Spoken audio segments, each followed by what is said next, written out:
เข้มฟังน้ำเฮืองเขตเมืองแก่นเท้ายามแรงขอบฟ้าตะเวนสีแดงส่องนาทีแสงทองงามตาลมพัดขึ้นฟองเป็นคลองเกี่ยวเหือหาป่าเหมือนเห็นหน้าน้องเต่ามาที่แคมพาฟังเหืองเคียงอาย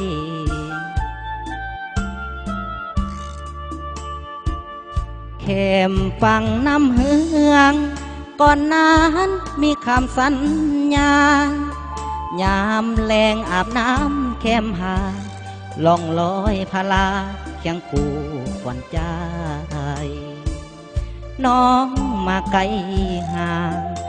ปล่อยทางอายคอยเดียวได้หลายปีข่าวเงียบหายจากเป็นจังใด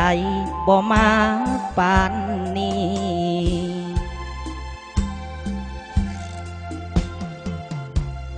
โอ้โอ้เฮ้เฮ้สวงเหือนำเฮืองสิ่งใสนั่งลำนาวาเจ้าไว้สู่เส้นสายหัวใจเทพีอายบอกทางน้องผ่านกระแสฟองสายนาทีให้แม่เฮืองเป็นสักขีว่าอายนี้หักน้องเท่าฟ้า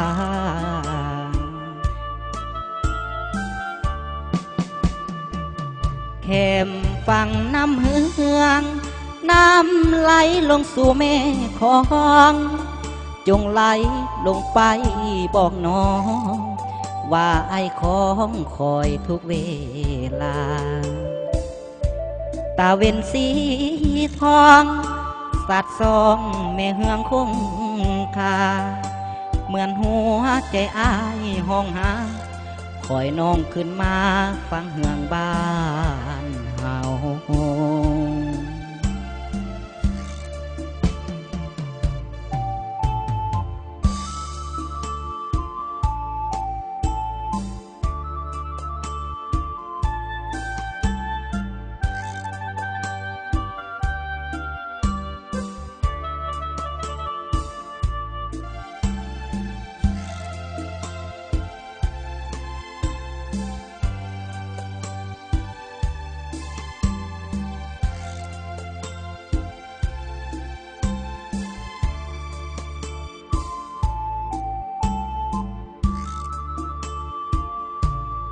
โอ้โอ้เฮ้เฮ้สวงเฮือนำเฮืองสิ่งใสนั่งลำนาวาเจ้าไว้สู่เส้นสายหัวใจเทพีอายบอกทางน้องผ่านกระแสฟองสายนาทีให้แม่เฮืองเป็นสักขีว่าอายนี้หักน้องเท่าฟ้า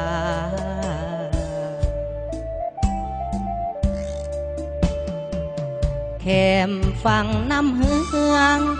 น้ำไหลลงสู่แม่คลองจงไหลลงไปบอกน้องว่าไอ้ของคอยทุกเวลา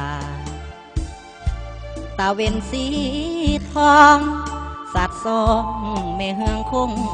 คาเหมือนหัวใจอ้ายห้องหาคอยน้องขึ้นมาฟังเฮืองบ้า